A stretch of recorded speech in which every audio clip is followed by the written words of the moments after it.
Wake up the kids, it's time for another Divisionalysis. I'm Fog. In the last episode, we took the highest damage assault rifle build in the Division 2 and we were on the search to see whether or not the highest damage build was the most effective build. We made one simple change. We added a blue core, and what we found out was that that blue core actually added more damage to the build. And in the comments section, people were commenting, well, who didn't know that survivability added more damage? Well, I've been trying to say this for a year and met a lot of resistance. So not everybody knew that, but what that last video did, it seemed to strike a chord and there were heaps of comments. Thanks for watching. Now, amongst the excellent conversation that was generated in the comments section, long-term subscriber Divine Hammer asked the question, could the meta actually be the Picaro's holster? He was quickly backed up by Trucker Logic, who thinks that there is no better piece for that sixth piece than the Picaro's holster. Well, another long-term subscriber, Jason Fitzpatrick, he came out and said, well, wouldn't this make the Forge the best sixth piece? And then he was backed up by the man, the myth, the legend, fellow content creator Dispatch, who said also, try the Forge instead of Seska. So, guess what we're going to do this episode? We're going to pit the Seska and Coyotes combination versus the Forge and the Picaro's holster with either the Coyotes or Seska, whichever works out to be best. Let's go.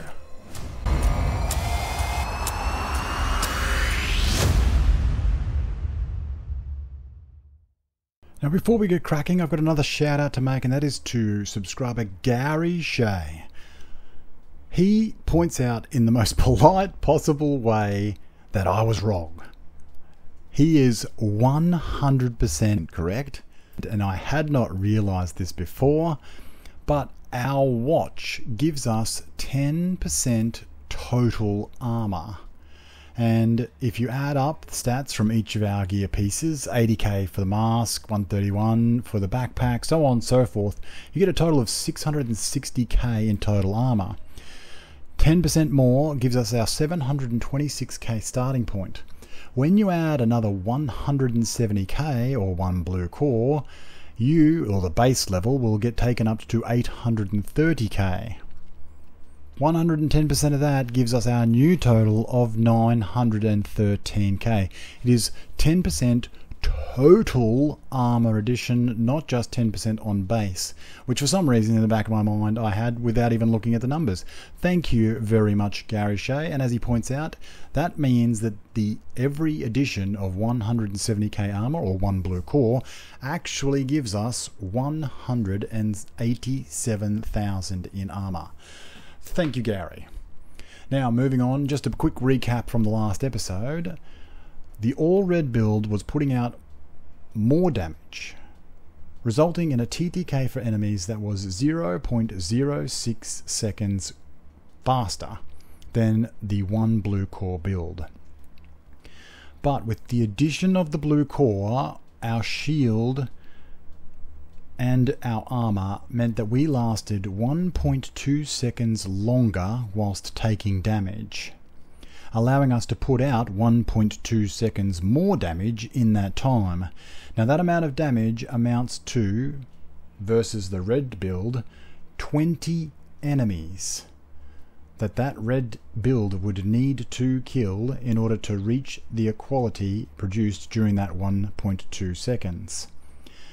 Unfortunately for the red build, every time a shield was deployed, it had more health, which meant more duration, and there is almost no chance that that all red build would ever catch up to the amount of damage output and that deficit during that even just 1.2 seconds at the start of an engagement. But what I do want to stress is that the only reason that the one blue core build is able to output more damage is because of the shield and the extra duration that shield strength offers. If we were to just take a blue core without the shield, even as Gary points out, 187,000 extra armor added, that would only amount to 0.24 seconds longer that you can deal damage for. The red build would very quickly eclipse the extra damage that you can put out during that small period of time, and it would only take 4 enemies before the red build is now back ahead. So a 1 blue core addition on a non-shield build doesn't make a lot of sense at all.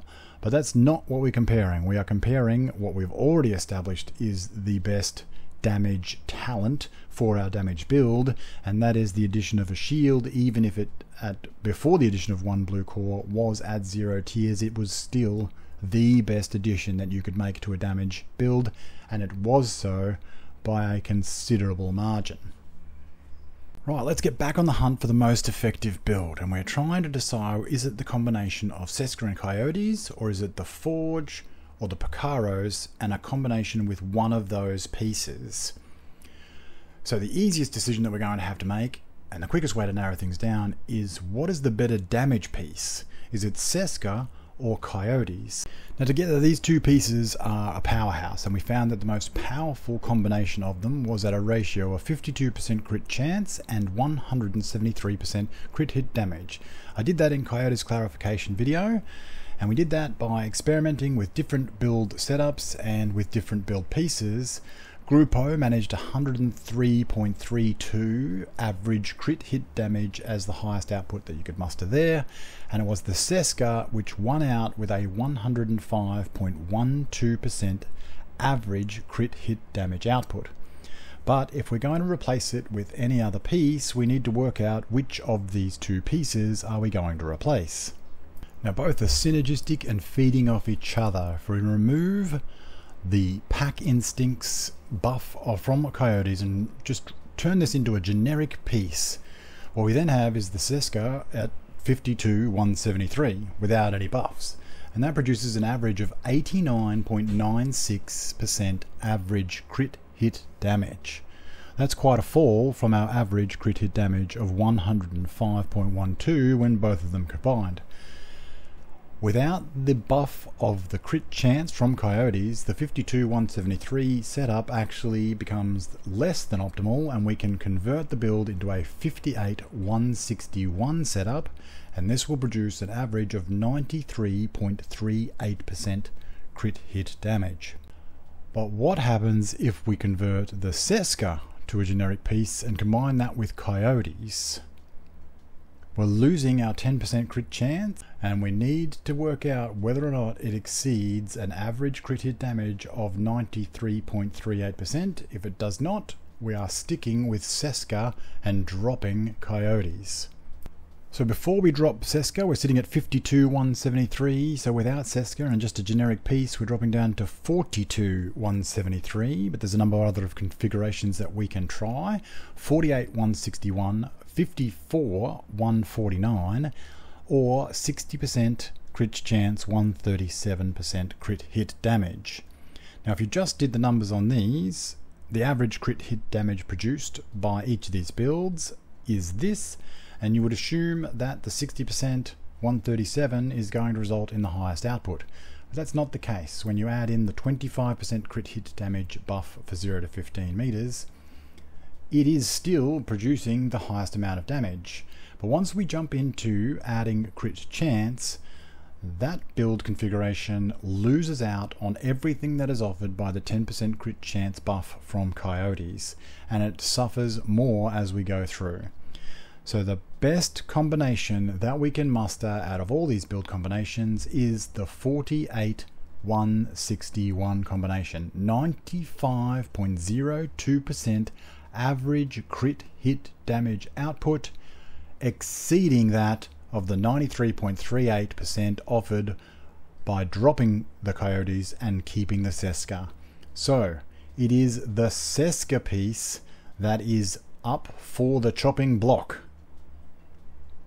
We've narrowed our choice. It's Coyotes plus either Seska, Picaros Holster, or the Forge. Let's analyze their stats. Their damage characteristics. Seska provides 10% crit chance.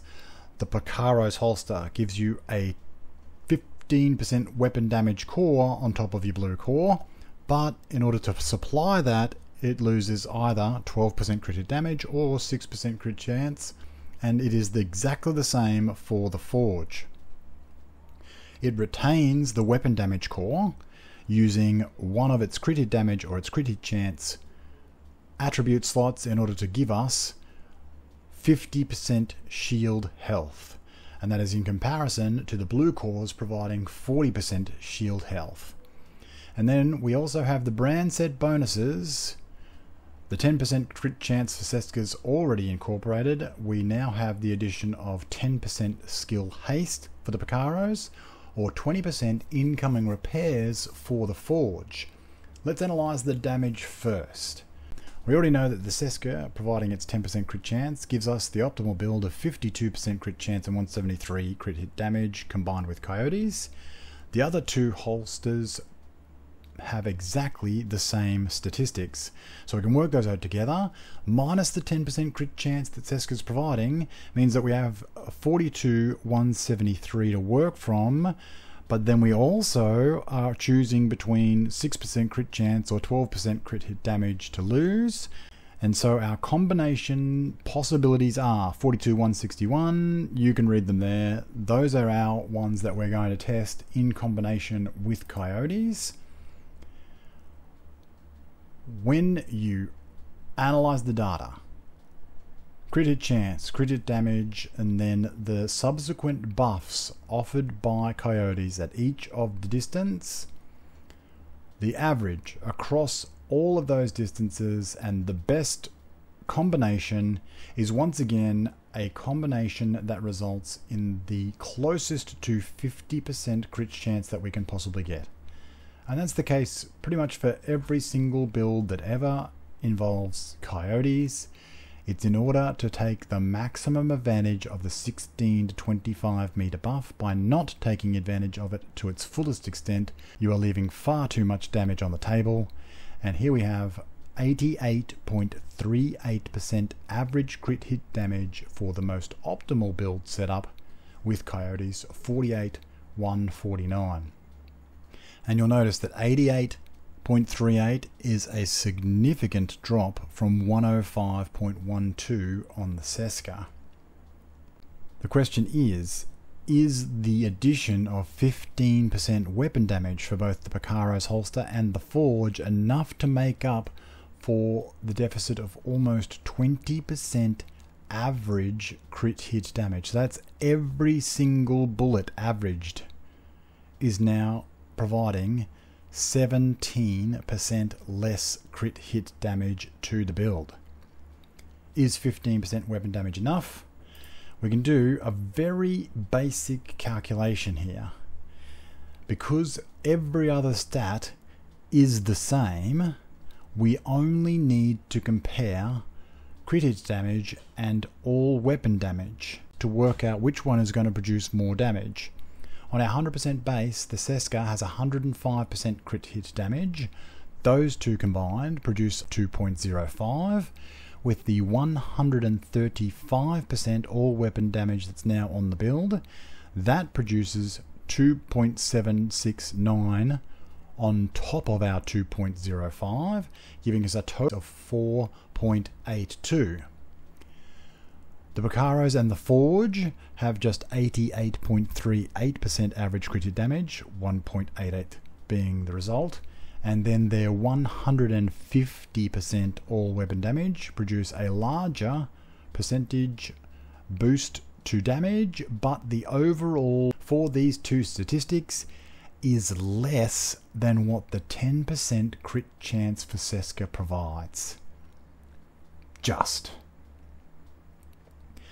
And what that means is to the average legendary enemy, because remember these builds are designed for legendary content, the Coyotes build with one blue core on the build will average 16 bullets to take down an enemy. We learned that in the last episode, 0.92 seconds.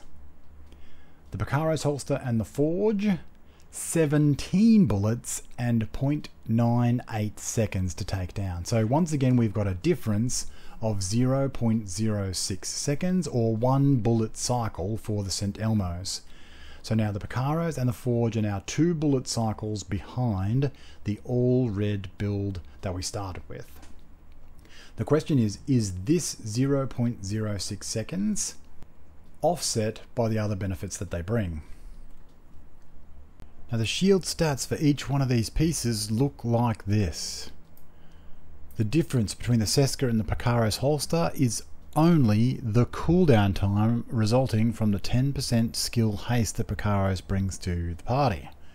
The Forge, however, has 6.9% additional shield health. But what you also need to pay attention to is that because it's running a red core to keep the damage the same, it's losing out on the one skill tier that the 2 other builds bring, meaning that it is less 8.7% active regeneration and 4.7% behind on holstered regeneration. Now let's look at the 1.5 seconds cooldown that the Picaro's holster brings to the party and compare that to the Seska's additional 0.06 seconds per enemy. Now in the last episode we saw that 1.2 seconds worth of duration amounted to more damage than the average wave number of enemies could bring to make or reach equality. And in this case 1.5 seconds worth of shield cooldown time is the equivalent of 25 enemies. That 1.5 seconds cannot be caught up unless 25 enemies are killed. So that should make the Picaros much more effective, shouldn't it?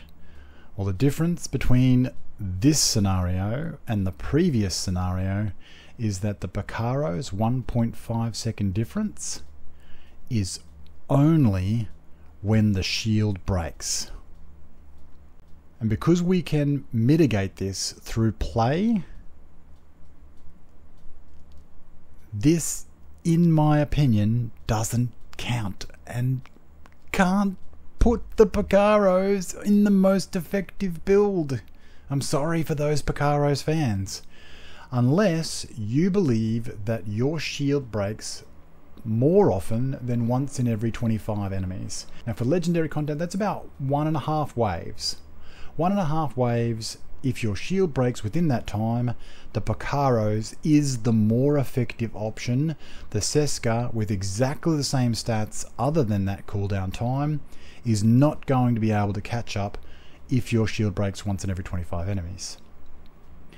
But just hold the phone, because I have my own suggestion if you feel that your shield breaks more often than once in every 25 enemies. A Seska rainbow piece. Didn't see a rainbow piece coming in, did you?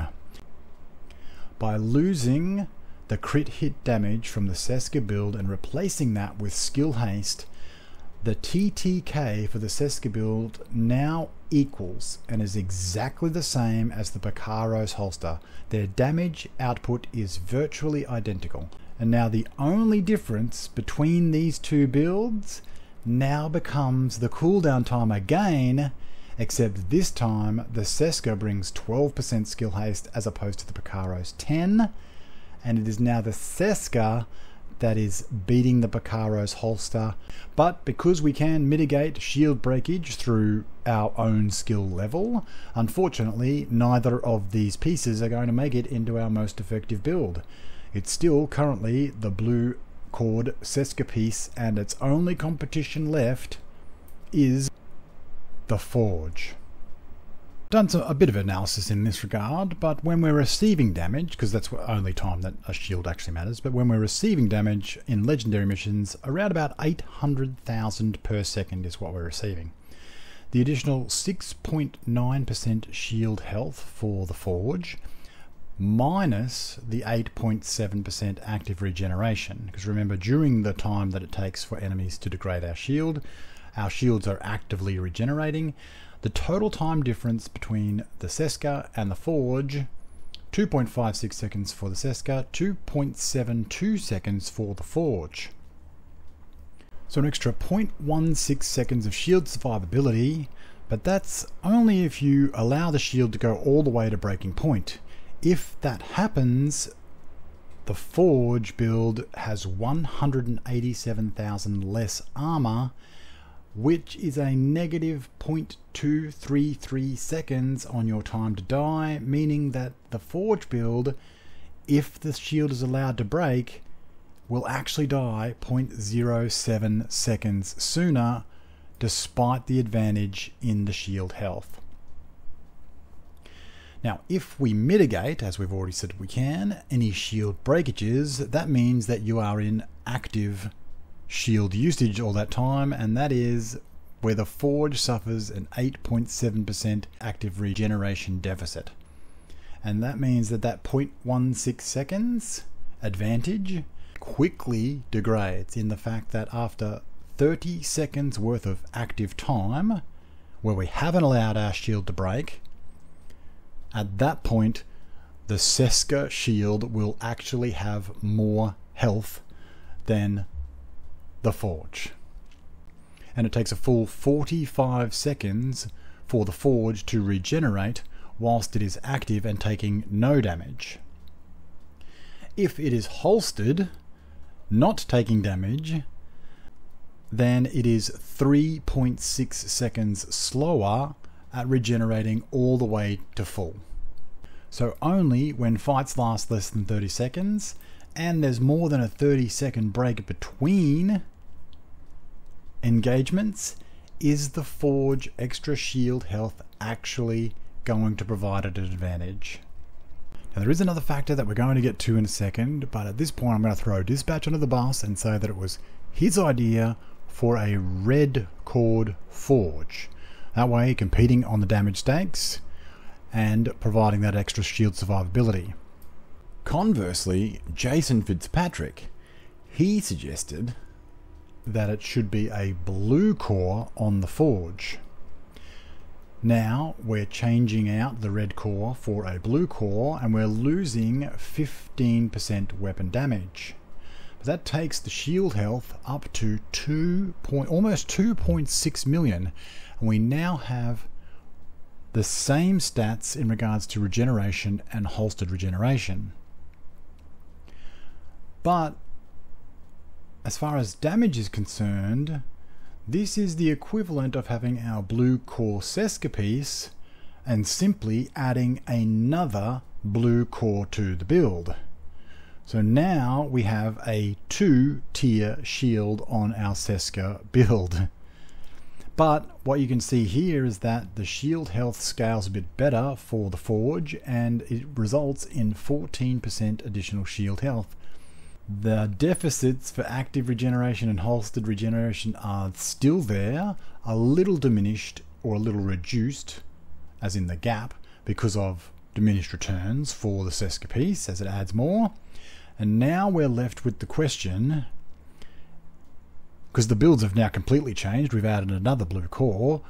The new question is 65% shield duration over base, is that better than 30% weapon damage that we had on the original build? A completely different question. Now going back to Dispatch's idea for the Red Forge, we're also leaving out the fact that the Forge, and Richter and Kaiser specifically, have the brand set bonus of 20% incoming repairs. But in my video adding skills, I selected the shield and also the booster hive as the most damaging skills. If we were to change the booster hive to a healing skill of some description, the question is, would the additional incoming repairs of Richter and Kaiser offset the damage available or provided by the booster hive? Definitely not giving up the shield. Then we also had Nerfashur, don't know how to pronounce it, sorry mate, but he asked the question, well, why no yellow core on the strongest build? Doesn't it follow the same rules about providing survivability to the shield as what a blue does? Well, you are correct. The yellow core and the blue core provide exactly the same benefit to the shield in both cases. The difference is that the yellow core suffers from a lack of 187,000 in armor, but it offers boosting to both skills. And the question now is the additional damage provided by boosting the booster hive enough to offset the negative 187k armor and what that brings to the build?